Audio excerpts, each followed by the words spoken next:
The Invisible Prince. Once upon a time, in a great kingdom, the king had a little tiff with a goblin.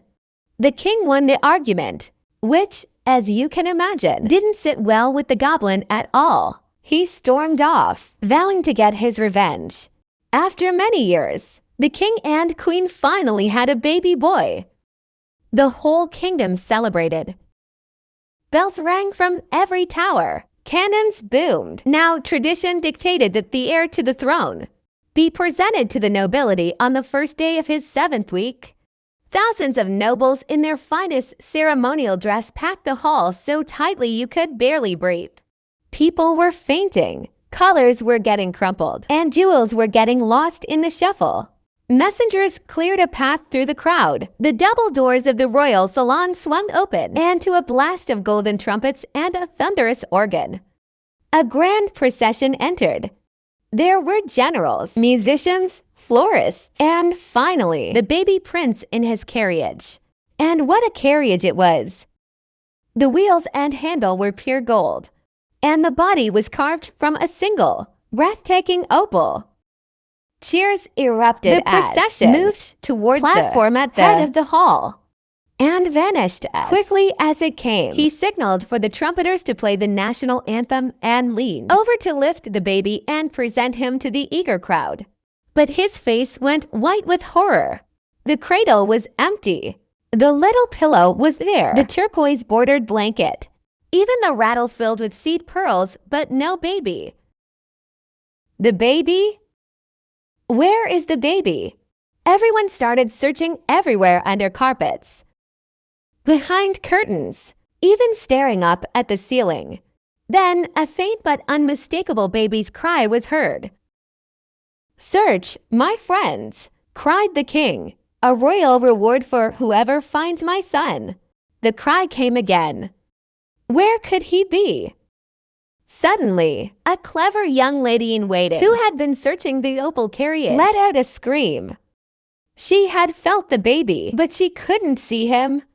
The terrible truth dawned on everyone. The baby had become invisible.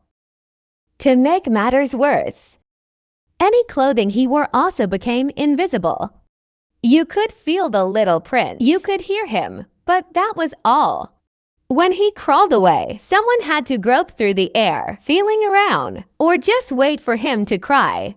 The queen went through nurses like they were going out of style. You just never knew what might happen.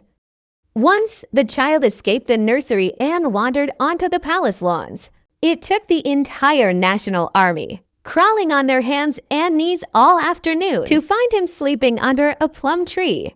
This sage sat in an armchair under a green-striped umbrella at the crossroads of the world, giving advice to all who came. Dressed in a black robe with a white beard and huge round glasses, he looked very authoritative indeed. After hearing the king's tragic story, the wise man shook his head. "It can only be broken by touching your son with the spell-dispeller, the talisman your ancestor, King Decimo, received from his fairy bride."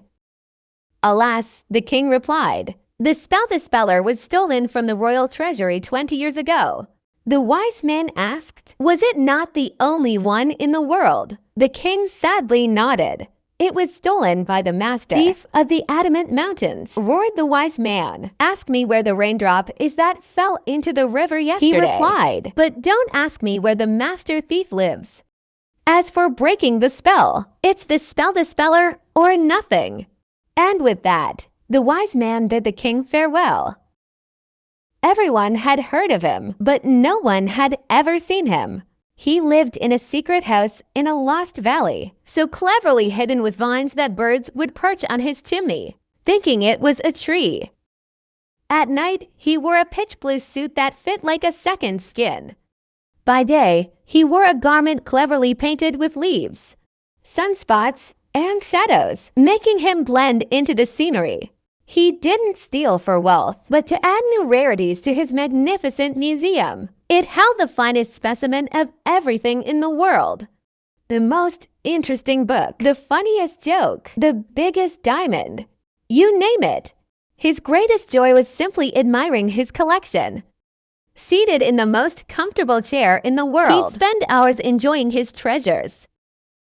One day, he heard about the invisible baby's opal carriage, and he knew he had to have it for his collection.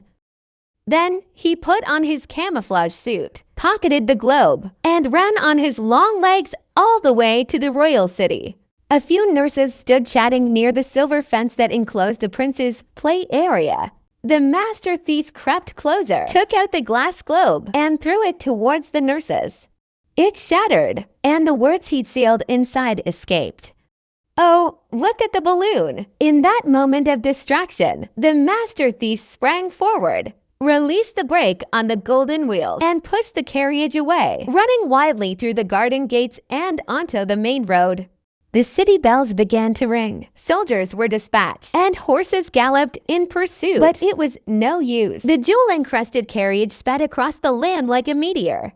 The last they saw of it was a streak of light climbing a steep mountain before disappearing over the top.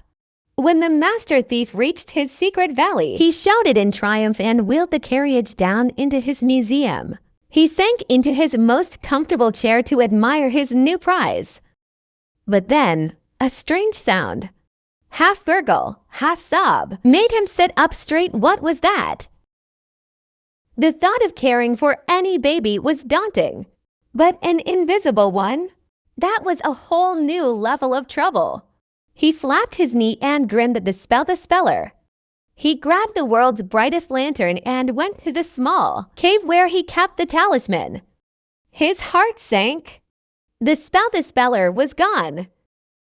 Bewildered, he searched the small cave from top to bottom, but there was no sign of it. Days turned into months, and months into years. The prince grew from an invisible baby into an invisible boy, his cheerful voice filling the master thief's home. He could watch a mother bird feed her young without her ever knowing, dive unseen into mountain streams, and follow squirrels to their secret stashes of nuts. When the prince turned 15, the master thief was suddenly overcome with shame for his life of thievery. All over the world, people began waking up to find their long-lost treasures mysteriously returned. The most interesting book reappeared on the library shelf, and the funniest joke was back on the king's wall. After 5 years, only 2 stolen things remained: the opal carriage and the invisible prince, who was now 20 years old. With a heavy heart, because he had grown to love the boy like a son, the remorseful thief prepared to return the prince to his parents. Suddenly, his gaze fell on a small box wedged in a dark corner. With a cry of joy, he recognized it, the spell-dispeller. It had fallen behind a shelf and been hidden for nearly 20 years. To their surprise, the city was decorated for a festival, but the people seemed strangely gloomy. "Good host, the master thief asked their innkeeper, what's the celebration for?" "A festival, yes," the innkeeper whispered, "but in name only, haven't you heard? 3 years ago, our king, still heartbroken over the loss of his son, handed the rule of the kingdom to the Marquis Malicorn. Last week, that scoundrel seized power, threw our beloved king and queen in a dark tower, and proclaimed himself heir. The coronation is tomorrow." The next day, the great hall was once again packed with the nobility, all waiting sullenly for the new king. The doors opened, and in walked Malicorn and his followers. The hall was silent. The wicked marquis walked to the coronation chair. Just as an official was about to place the royal robe on his shoulders, an invisible force snatched it away. The royal crown vanished from its cushion in the blink of an eye. Malicorn stood in shock. The nobility began to jeer and shout. In the middle of the uproar, the master thief stepped out from behind a curtain. "People," he boomed, "you came to see your king. Your rightful king is here. Do you want to see him?" "Yes," the crowd roared. And with that, the master thief touched the invisible prince with the spell-dispeller. A flash of light blinded everyone. Fairy music filled the air, and suddenly, standing before the throne, was the prince, now visible for all to see. He was tall and handsome, with the crown on his head, the robe on his shoulders. The crowd went wild, cheering and shouting hooray. The wicked marquis scrambled out a back door and was never seen again. The old king and queen were released from the tower and rushed to embrace their long-lost son. "He looks just like you, my dear," the king whispered to the queen. The people of the city poured into the streets, singing and cheering, and, of course, they all lived happily ever after. Thanks for listening. And don't forget to like and subscribe for more stories.